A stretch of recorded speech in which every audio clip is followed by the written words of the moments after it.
ആന എഴുന്നള്ളത്തിന് എതിരെ വീണ്ടും നിലപാട് കടുപ്പിച്ച് ഹൈക്കോടതി. ഉത്സവങ്ങൾക്കുള്ള ആന എഴുന്നള്ളത്ത് അനിവാര്യമായ മതാചാരമല്ലെന്ന് ഹൈക്കോടതി. അനിവാര്യമായ ആചാരമല്ലെങ്കിൽ ഉത്സവങ്ങൾക്ക് ആന എഴുന്നള്ളത്ത് തുടരാനാവില്ലെന്നും ഹൈക്കോടതി ഉത്തരവിട്ടു.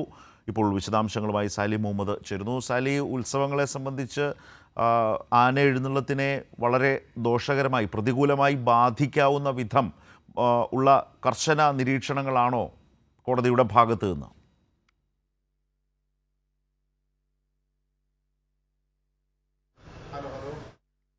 സാലി മുഹമ്മദാണ് വിശദാംശങ്ങളുമായി ഇപ്പോൾ ചേരുക. വളരെ പ്രധാനപ്പെട്ട ഒരു വാർത്തയാണ് ഹൈക്കോടതി പറഞ്ഞിരിക്കുന്നത്. അതായത് ഈ ഉത്സവങ്ങൾക്കുള്ള ആന എഴുന്നള്ളത്ത് എന്ന് പറയുന്നത് അതൊരു അനിവാര്യമായ, ഒഴിച്ചുകൂടാനാവാത്ത ഒരു മതാചാരമല്ല എന്നാണ് ഹൈക്കോടതി ഇപ്പോൾ പറഞ്ഞതായി വാർത്തകളിലൂടെ വരുന്ന വിവരം. ആചാരമല്ലെങ്കിൽ പിന്നെ ഉത്സവങ്ങൾക്ക് ആന എഴുന്നള്ളത്ത് തുടരാനാവില്ല, അതിൻ്റെ ഒരു അനിവാര്യമായ ഒരു ഘട്ടമില്ല, ഒഴിവാക്കാനാവാത്തതായി കരുതുന്നില്ല എന്ന നിലയിലാണ് ഹൈക്കോടതി ഉത്തരവ് എന്നുകൂടിയാണ്. അത് ഏതെങ്കിലും തരത്തിലുള്ള നിരീക്ഷണമോ പരാമർശമോ ഒന്നുമല്ല, ഉത്തരവായി തന്നെയാണ് വന്നിട്ടുള്ളത്. സാലി മുഹമ്മദ് ചേരുന്നു. സാലി, ഇത് ഹൈക്കോടതിയുടെ ഉത്തരവാണോ? അതിൽ പറയുന്ന പ്രധാനപ്പെട്ട കാര്യങ്ങൾ എന്താണ്? ഒരു മതാചാരമല്ല ആന എഴുന്നള്ളത്ത്, ഉത്സവങ്ങൾക്കുള്ള മതപരമായൊരു ആചാരമായി ആന എഴുന്നള്ളത്തിനെ അനിവാര്യമായിട്ട് കാണേണ്ടതില്ല, കാണാനാവുന്നില്ല എന്നാണോ കോടതി പറയുന്നത്?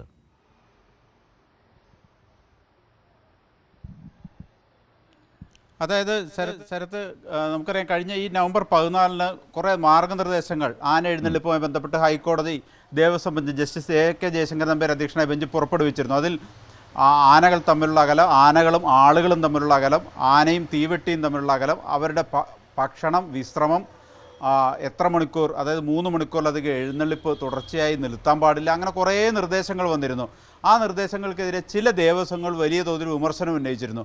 അതുകൊണ്ടാണ് ഇന്ന് ഈ കേസ് പരിഗണിച്ചപ്പോൾ കോടതി കടുത്ത ഭാഷയിൽ ചില വിമർശനങ്ങൾ വീണ്ടും നടത്തേണ്ടി വന്നത്. ദേവസ്വങ്ങൾക്കെതിരെ തന്നെയാണ് അക്കാര്യത്തിൽ നിലപാട് പറഞ്ഞത്. അതായത് ഈ ആന എഴുന്നള്ളിപ്പ് എന്ന് പറയുന്നത് നിർബന്ധമായ ഒരു ആചാരമല്ല എന്നുള്ളതാണ്, അനിവാര്യമായൊരു മതാചാരമല്ല. കുറേ നാളുകളായി ഇങ്ങനെ നടന്നു വരുന്നു എന്നുള്ളത് കൊണ്ട് അത് നിർബന്ധമുള്ളൊരു മതാചാരമായി കണക്കാക്കാനാവില്ല എന്ന് മാത്രമാണ് കോടതി പറഞ്ഞത്. അതുകൊണ്ട് തന്നെ അനിവാര്യമായ ആചാരമല്ല എന്നുള്ളത് കൊണ്ട് തന്നെ ആന എഴുന്നള്ളിപ്പും നിർബന്ധമുള്ള കാര്യമല്ല, അത് വിശ്വാസവുമായി ബന്ധപ്പെട്ടതുള്ള അല്ല എന്നാണ്. പിന്നെ എഴുന്നള്ളത്തിന് ആനകൾ തമ്മിലുള്ള അകലം 3 മീറ്റർ പാലിക്കണം എന്നുള്ള നേരത്തെ ഉത്തരവ് നിലനിൽക്കുന്നു. ജനങ്ങളുടെ സുരക്ഷ പാലിച്ചാണ് ഇത്തരം മാർഗനിർദ്ദേശങ്ങളൊക്കെ കോടതി പുറപ്പെടുവിച്ചത് എന്ന് ജയശങ്കർ നമ്പ്യാർ ഓർമ്മിപ്പിച്ചു. പക്ഷേ ചില ആളുകൾ ഇതിനെക്കുറിച്ച് വിമർശനം ഉന്നയിക്കുന്നുണ്ട്. അതുകൊണ്ട് അക്കാര്യത്തിൽ കോടതി ഒരു കാര്യം വ്യക്തമാക്കുകയാണ്: ഹൈക്കോടതിയുടെ മാർഗനിർദ്ദേശങ്ങൾ ലംഘിച്ചാൽ കർശനമായ നടപടി ഉണ്ടാകും, ജില്ലാ കളക്ടർമാർക്കാണ് അതിൻ്റെ ചുമതല എന്ന് കോടതി ഓർമ്മിപ്പിക്കുകയും ചെയ്തു.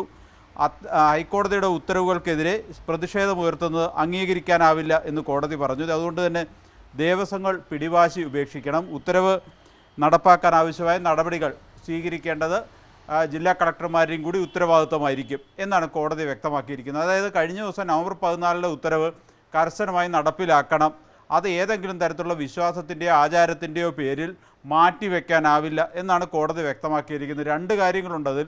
ഈ ആന എഴുന്നള്ളിപ്പ് അനിവാര്യമായൊരു മതാചാരമാണോ എന്ന കാര്യത്തിൽ തന്നെ കോടതിക്ക് സംശയമുണ്ട്. അത് കുറേ നാളുകളായി ഇങ്ങനെ നടക്കുന്നു, അതുകൊണ്ട് അതൊരു ആചാരമായി പോകുന്നു. അതുകൊണ്ട് കുറേ നാൾ നടന്ന ഒരു കാര്യം അത് അനിവാര്യമായൊരു മതാചാരമാണ് എന്ന് വ്യാഖ്യാനിക്കുന്നത് ശരിയല്ല.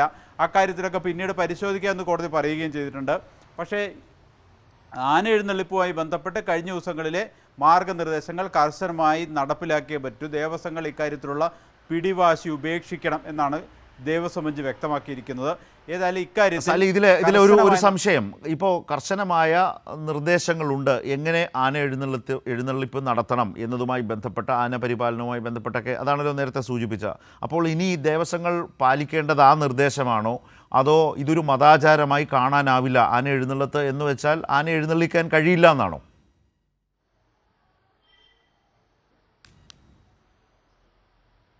അല്ല, അതല്ല പ്രധാന ഓപ്പറേറ്റിംഗ് പാർട്ട്. അത് കോടതി ഇങ്ങനെ അതിൻ്റെ ഒരു അനിവാര്യമാണോ എന്നതിനെക്കുറിച്ച് കോടതി ഒരു നിരീക്ഷണം നടത്തി പോയതേ ഉള്ളൂ. കോടതി പറഞ്ഞതിൻ്റെ പ്രധാന പാർട്ട് നവംബർ 14 മാർഗനിർദ്ദേശങ്ങൾ പാലിക്കുന്നത് സംബന്ധിച്ച് തന്നെയാണ്. ആന എഴുന്നള്ളിപ്പ് ഇപ്പോൾ കോടതി നിരോധിക്കും എന്ന അർത്ഥത്തിലൊന്നും പറഞ്ഞില്ല. അതിൻ്റെ ആവശ്യമുണ്ടോ, അത് അനിവാര്യമാണോ എന്ന ആശങ്ക കോടതി പുറപ്പെടുവിച്ചു. മാത്രമല്ല കോടതി ചോദിച്ച ചോദ്യങ്ങൾ അതൊക്കെ തന്നെയാണ്. അതൊരു ആചാരമായി ഇങ്ങനെ പോകുന്നു, അതുകൊണ്ട് അത് അനിവാര്യമാണോ എന്നൊക്കെ ചോദ്യങ്ങൾ കോടതി ചോദിച്ചു എന്നേ ഉള്ളൂ. പക്ഷേ നിർബന്ധമായിട്ടും കോടതി പറഞ്ഞത് നവംബർ 14 മാർഗനിർദ്ദേശം സംബന്ധിച്ച് ഒരു ഉത്തരവ് കോടതി പുറപ്പെടുവിച്ചിരുന്നു. അത് ചർച്ചയായതുമാണ്. ആ മാർഗനിർദ്ദേശങ്ങൾ പാലിച്ചേ പറ്റൂ. അതിൽ ഏറ്റവും പ്രധാനപ്പെട്ട ആനകൾ തമ്മിലുള്ള അകലം, അവരുടെ ഭക്ഷണം, വിശ്രമം, ആനയും തീവെട്ടിയും തമ്മിലുള്ള അകലം, ആനയുടെ മെഡിക്കൽ സർട്ടിഫിക്കറ്റ്, അങ്ങനെ കുറേ കാര്യങ്ങളെന്ന് പറഞ്ഞിരുന്നു. ആ കാര്യങ്ങളെല്ലാം നടപ്പാക്കിയേ പറ്റൂ എന്ന് കോടതി പറഞ്ഞിരിക്കുകയാണ്. അതിൻ്റെ ഉത്തരവാദിത്വം ജില്ലാ കളക്ടർമാർക്കായിരിക്കും എന്നും കോടതി വ്യക്തമാക്കിയിരിക്കുന്നു. മറ്റത് അതൊരു നിർദ്ദേശം എന്ന നിലയ്ക്ക് കോടതി ഇങ്ങനെ പറഞ്ഞു എന്നേ ഉള്ളൂ. അതുകൊണ്ട് ആന എഴുന്നള്ളിക്കാനേ പാടില്ല എന്ന് ഇന്നത്തെ നിർദ്ദേശത്തിന്റെ ഭാഗമായിട്ട് വളരെ സുപ്രധാനമായി ഇപ്പോൾ ക്ഷേത്ര ഉത്സവം, ആചാരം, വിശ്വാസം ഇതുമായി ബന്ധപ്പെട്ട ദേവസ്വം ബെഞ്ചിൻ്റെ, ഹൈക്കോടതിയുടെ ദേവസ്വം ബെഞ്ചിൻ്റേതാണ് ഈ ഉത്തരവ്, നിർദ്ദേശം എന്നത് വളരെ പ്രധാനപ്പെട്ടതാണ്. അപ്പോൾ ഇതിലേക്ക് ബന്ധപ്പെട്ട ദേവസ്വം ബോർഡുകൾ കക്ഷികളായി വന്നിരുന്നോ? കേരളത്തിലെ പ്രധാനപ്പെട്ട ദേവസ്വം ബോർഡുകൾ അല്ലെങ്കിൽ ക്ഷേത്ര കമ്മിറ്റികൾ ഒക്കെ കക്ഷികളായി വന്നിരുന്നോ?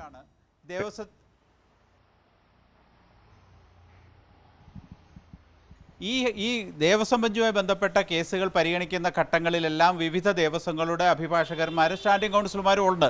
അത് സ്ഥിരമായി ദേവസ്വം കേസുകൾ പരിഗണിക്കുന്ന ഒരു ബെഞ്ചാണ്. അതുകൊണ്ട് തന്നെ ഏതെങ്കിലും നോട്ടീസ് ഇഷ്യൂ ചെയ്ത് അവർ വിളിച്ചു വരുത്തുന്ന നടപടിക്രമം സാധാരണ ദേവസ്വം കേസുകളില്ല. അത് ശബരിമലയിൽ മാത്രം തിരുവിതാംകൂർ ദേവസ്വം ബോർഡിൻ്റെ അഭിഭാഷകന് ശബരിമല കേസ് എടുക്കുമ്പോൾ മാത്രം പറയും എന്നല്ലാതെ, അല്ലെങ്കിൽ ഏതെങ്കിലും ഒരു ഇൻഡിവിജ്വൽ ദേവസ്വങ്ങളുടെ കേസിൽ മാത്രമേ അങ്ങനെ ചെയ്യാറുള്ളൂ. ഈ കേസിൽ ദേവസ്വം ബെഞ്ച് ദേവസ്വം കേസുമായി സിറ്റിംഗ് നടത്തുമ്പോൾ സാധാരണ നിലയിൽ എല്ലാ ദേവസ്വങ്ങളുടെയും അഭിഭാഷകരുണ്ട്. അതിന് ഏതെങ്കിലും നോട്ടീസ് കൊടുത്ത് വിളിച്ചു വരുത്തിയതല്ല. പക്ഷേ ഇതൊരു കോമൺ ഓർഡറായിട്ട് മുമ്പ് തന്നെ ഉണ്ട്. അത് ഇവർക്കെല്ലാം സെർവ് ചെയ്യുകയും ചെയ്തിട്ടുള്ളതാണ്. ആ ഉത്തരവിനെ സംബന്ധിച്ചാണ് ഇന്ന് എന്തെങ്കിലും ഭിന്നാഭിപ്രായം പറയുന്നതിലും അർത്ഥമില്ല, പറഞ്ഞിട്ട് കാര്യമില്ല എന്ന് കോടതി പറയുകയും ചെയ്തിട്ടുണ്ട്.